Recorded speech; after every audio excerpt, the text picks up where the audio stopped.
ॐ भूर्भुवः स्वः तत्सवितुर्वरेण्यं भर्गो देवस्य धीमहि धियो यो नः प्रचोदयात्। ॐ शान्ति शान्ति शान्तिः. Namaskar my dear friends. This is second video on Bhagwan Sri Ramana Maharshi's clarifications of doubts on self-enquiry in a very detailed way. This video starts with the nature of mind. That which rises in this body as I is the mind. The mind is but an aggregate of thoughts. Thoughts alone constitute the mind, and for all thoughts the base or source is the I thought. I is the mind. Thoughts alone make up the mind, and of all thoughts the I thought is the root. What is called mind is but the notion I. The mind is a bundle of thoughts. The thoughts arise because there is the thinker. The thinker is the ego. The ego, if sought, will automatically vanish. The ego and the mind are the same. God illumines the mind and shines within it. One cannot know God by means of the mind. One can but turn the mind inwards and merge it in God. No attempt should be made to destroy the mind. To think or wish is in itself a thought. If the thinker is sought, the thoughts will disappear. Thoughts will disappear because they are unreal. The idea of difficulty is itself an obstacle to realization. It must be overcome. To remain as the self is not difficult. This thought of difficulty is the chief obstacle. A little practice in discovering the source of I will make you think differently. Absolute freedom from thoughts is the state conducive to such recognition of the self. What is called mind is a wondrous power residing in the self. It causes all thoughts to arise.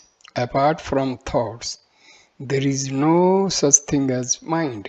Therefore, thought is the nature of mind. Apart from thoughts, there is no independent entity called the world. In deep sleep, there are no thoughts and there is no world. In the states of waking and dream, there are thoughts and there is a world also.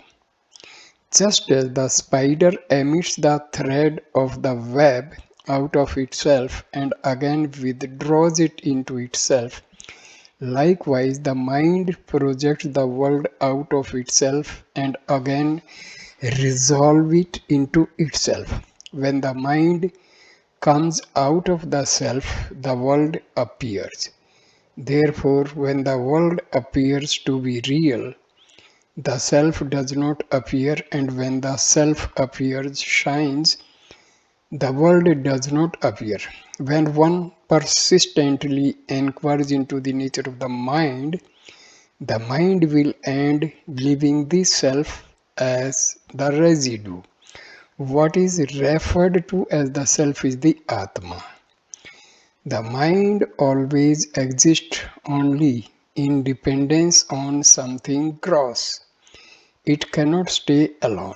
It is the mind that is called the subtle body or the soul, jiva. In the books explaining the nature of the mind, it is thus stated: the mind is formed by the concretion of the subtle portion of the food we eat. It grows with the passions such as attachment and aversion, desire and anger. Being the aggregate of mind, intellect, memory and egoity, it receives the collective singular name mind.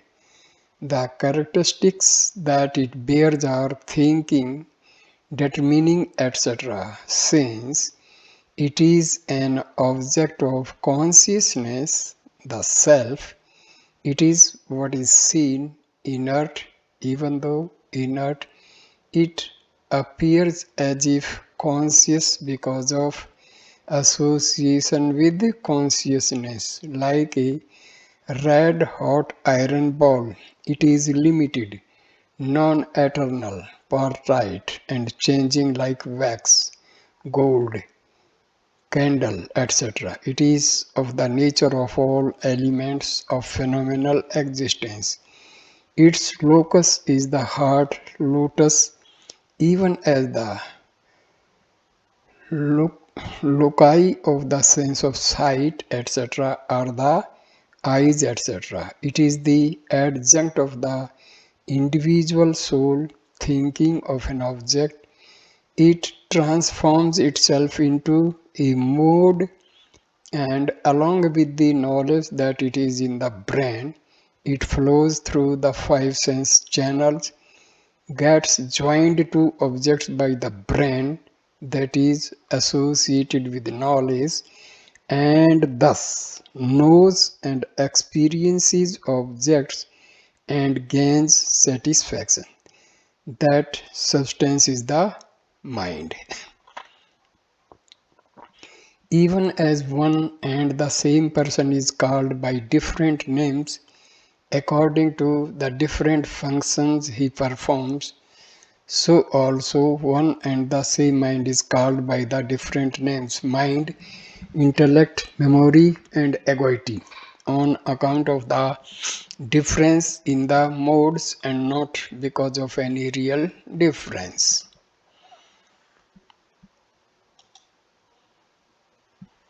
The mind itself is of the form of all, that is, of soul, God, and world. When it becomes of the form of the self through knowledge, there is a release which is of the nature of Brahma. This is the teaching. Since Sattva Guna, the constituent of Prakriti, which makes for purity, intelligence, etc., is the nature of mind, and since the mind is pure and undefiled like ether, what is called mind is in truth of the nature of knowledge. When it stays in that natural, that is pure state, it has not even the name mind. It is only the erroneous knowledge which mistakes one for another, that is called mind. What was originally the pure sattva mind of the nature of pure knowledge forgets its knowledge nature on account of nescience, gets transformed into the world under the influence of tamoguna, that is the constituent of Prakriti, which makes for dullness, inertness, etc. Being under the influence of Rajoguna, that is the constituent of Prakriti, which makes for activity, passions, etc. Imagines I am the body, etc. The world is real. It acquires the constituent merit and demerit through attachment, aversion, etc., and through the residual impressions, vasanas thereof, attains birth and death. But the mind, which has got rid of its defilement, sin, through action without attachment performed in many past lives, listens to the teaching of scripture from a true guru, reflects on its meaning, and meditates in order to gain the natural state of the mental mode of the form of the self, that is, of the form I am Brahma, which is the result of the continued contemplation of Brahma. Thus, will be removed the mind's transformation into the world in the aspect of tamoguna and its roving therein in the aspect of rajoguna. When this removal takes place, the mind becomes subtle and unmoving. It is only by the mind that is impure and is under the influence of rajas and tamas that reality, that is the self, which is very subtle and unchanging, cannot be experienced. Just as a piece of fine silk cloth cannot be stitched with a heavy crowbar, or as the details of subtle objects cannot be distinguished by the light of a lamp flame that flickers in the wind, but in the pure mind that has been rendered subtle and unmoving by the meditation described above, the self-bliss, that is Brahma, will become manifest. As without mind there cannot be experience, it is possible for the purified mind endowed with the extremely subtle mode Virti to experience the self-bliss by remaining in that form, that is the form of Brahma. Then that one's self is of the nature of Brahma will be clearly experienced. The impure mind cannot know God. They say that the mind is twofold.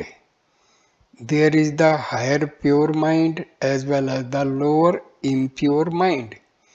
The impure mind cannot know Brahma, but the pure mind knows. It does not mean that the pure mind measures the immeasurable self, the Brahma. It means that the self makes itself felt in the pure mind, so that even when you are in the midst of thoughts, you feel the presence, you realize the truth that you are one with the deeper self, and that the thought waves are there only on the surface. Brahma cannot be apprehended by the impure mind, but can be apprehended by the pure mind. Through Atam Vichara, the mind gets clear of impurities and becomes pure enough to reflect the truth, the real self. This is impossible when the ego is active and assertive. Pure consciousness, free from all thought, is pure, unbroken awareness of yourself. Rather of being, there is no mistaking it when pure. When the indefinable power of Brahma, one, separates itself from Brahma and in union with the reflection of consciousness, Chidabhasa, assumes various forms, it is called the impure mind. The energy which is accompanied by the reflection of consciousness is called the impure mind, and its state of separation from Brahma is its non-apprehension of Brahma.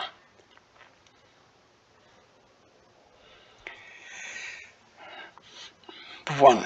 The indefinable power of Brahma, the energy is Shakti. When it becomes free from the reflection of consciousness, abhasa, through discrimination, it is called the pure mind. Its state of union with the Brahma is its apprehension of Brahma. The nature of the heart, Hridayam, Sapurna.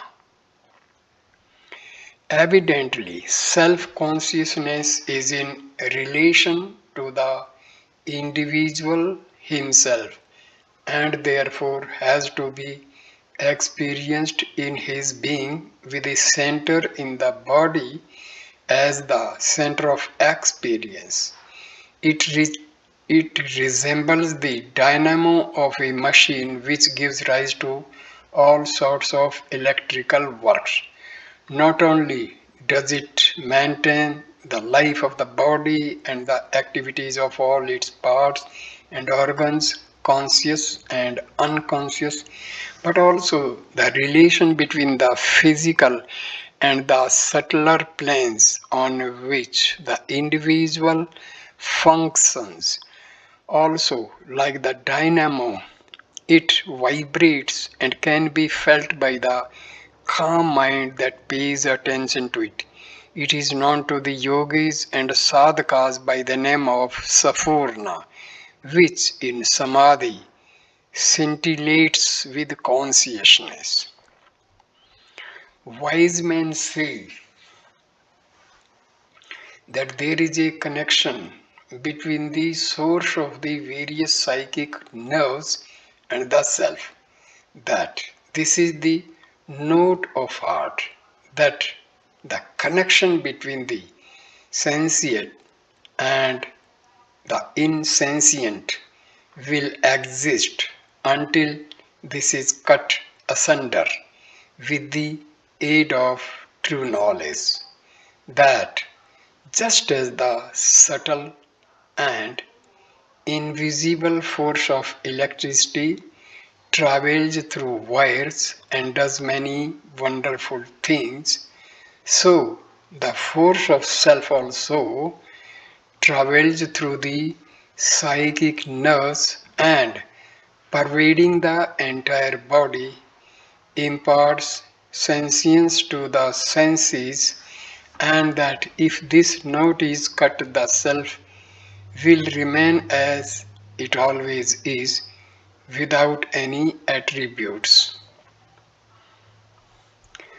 What is called the heart is no other than Brahma. Call it by any name, God, self, the heart, or the seat of consciousness. It is all the same. The point to be grasped is this, that heart means the very core of one's being, the center without which there is nothing whatever. The heart is the center of spiritual experience. According to the testimony of sages, the spiritual heart center is quite different from the blood propelling muscular organ known by the same name. The spiritual heart center is not an organ of the body. All that you can say of the heart is that it is the very core of your being, that with which you are really identical, as the word in Sanskrit literally means whether you are awake, asleep, or dreaming, whether you are engaged in work or immersed in samadhi.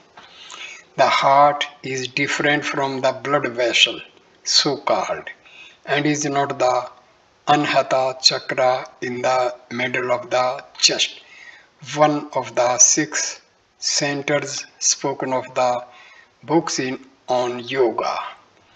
This heart is different from the physical heart. Beating is the function of the latter. The former is the seat of spiritual experience. That's all that can be said of it. Truly speaking, pure consciousness is indivisible. It is without parts. It has no form and shape, no within and without. There is no right or left for it. Pure consciousness, which is the heart, includes all, and nothing is outside or apart from it. That is the ultimate truth. From this absolute standpoint, the heart, self, or consciousness can have no particular place assigned to it in the physical body. What is the reason? The body is itself a mere projection of the mind, and the mind is but a poor reflection of the radiant heart. How can that in which everything is contained be itself confined as a tiny part within the physical body, which is but an infinitesimal phenomenal manifestation of the one reality?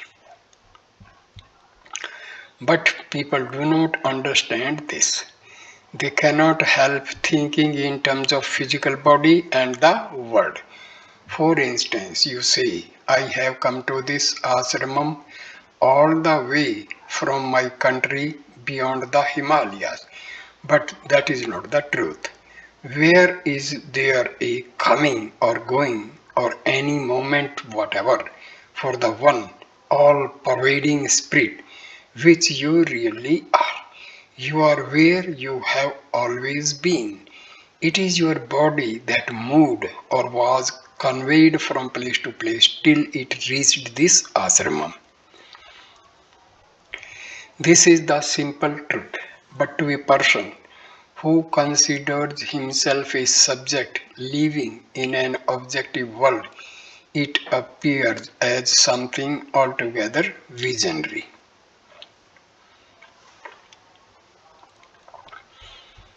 It is by coming down to the level of the ordinary understanding that a place is assigned to the heart in the physical body.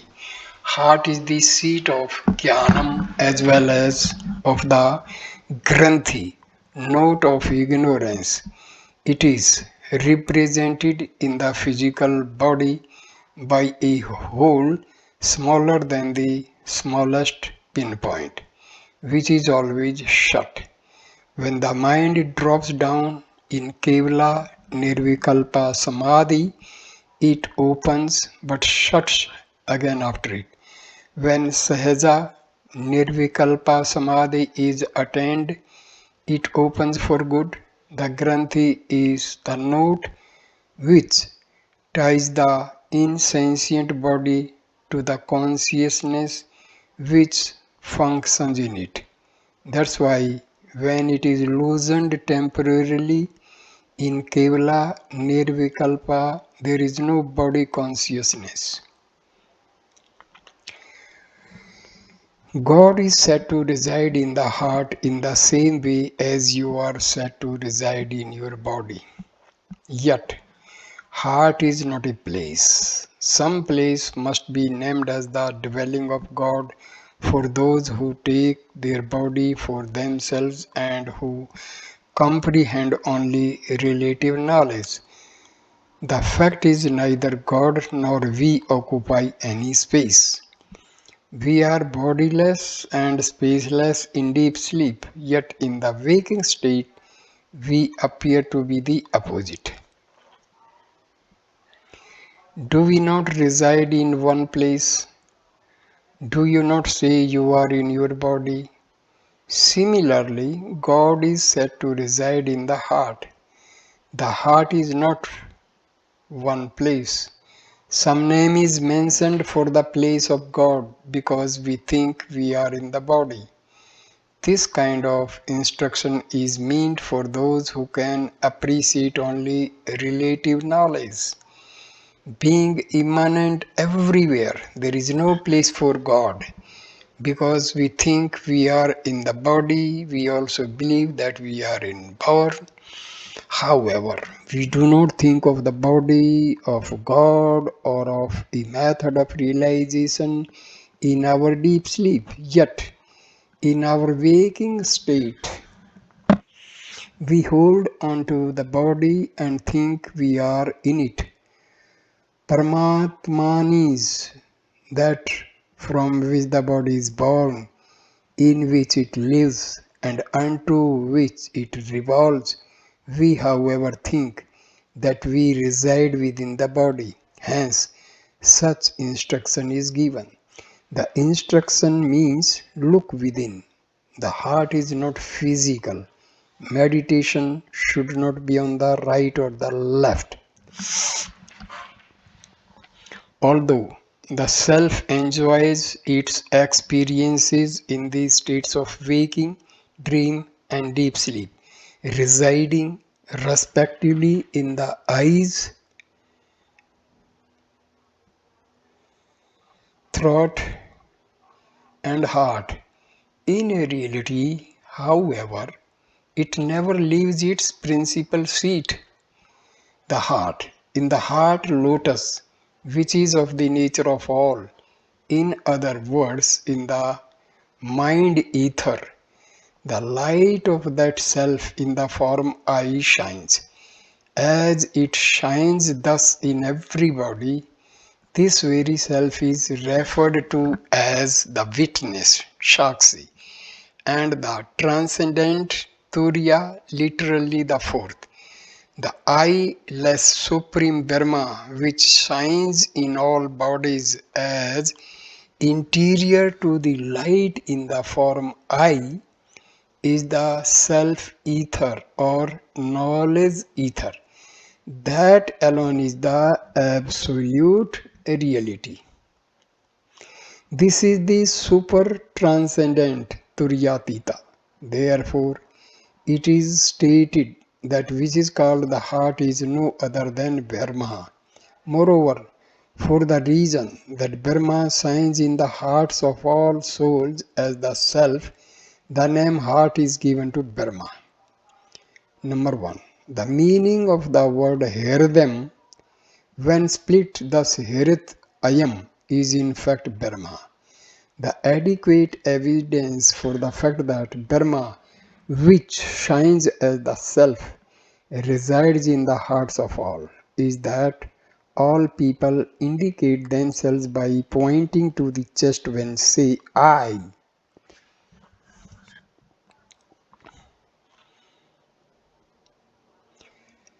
In the original text, in the hearts of all individual souls, that which shines is Brahma, hence and hence is called the heart, Brahma Gita. You cannot know it with your mind. You cannot realize it by imagination. When I tell you here is the center pointing to the right side of the chest, you seek true consciousness. Where can you find it? Can you attain it outside yourself? You have to find it internally. Therefore, you are directed inward. The heart is the seat of consciousness or consciousness itself. 2. That from which all thoughts of embodied beings issue forth is called the heart. All descriptions of it are only mental conceptions. 3. The I thought is said to be the root of all thoughts. In brief, that from which the I thought springs forth is the heart. 4th, if the heart be located in Anahata Chakra, how does the practice of yoga begin in Muladhara? 5th, this heart is different from the blood circulating organ. Hridayam stands for Harit, the center which sucks in everything, and I am this, and it thus stands for the self. 6. The location of this heart is on the right side of the chest, not at all on the left.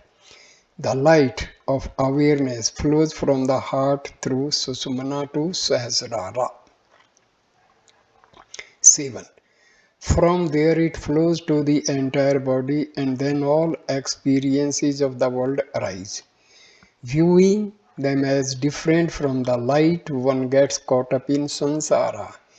The sacred text describing it say, between the two nipples, below the chest and above the abdomen, there are 6 organs of different colors, one of them resembling the bud of a water lily, and situated 2 digits to the right is the heart. It is inverted, and within it is a tiny orifice which is the seat of dense darkness, ignorance, full of desires. All the psychic nerves, nadis, depend upon it. It is the abode of the vital forces, the mind, and the light of consciousness. But although it is described thus, the meaning of the word heart here then is the self Atma, as it is denoted by the terms existence, consciousness, bliss, eternal and plenum, Sat, Chit, Anandam, Nityam, Purnam. It has no differences such as exterior and interior or up and down. That tranquil state in which all thoughts come to an end is called the state of the self. When it is realized as it is, there is no scope for discussions about its location inside the body or outside. Note, in the original text, these are not the same as the chakras. So I complete this video here, and the third video will start. The mind's origin is in the heart. Namaskar, my dear friend.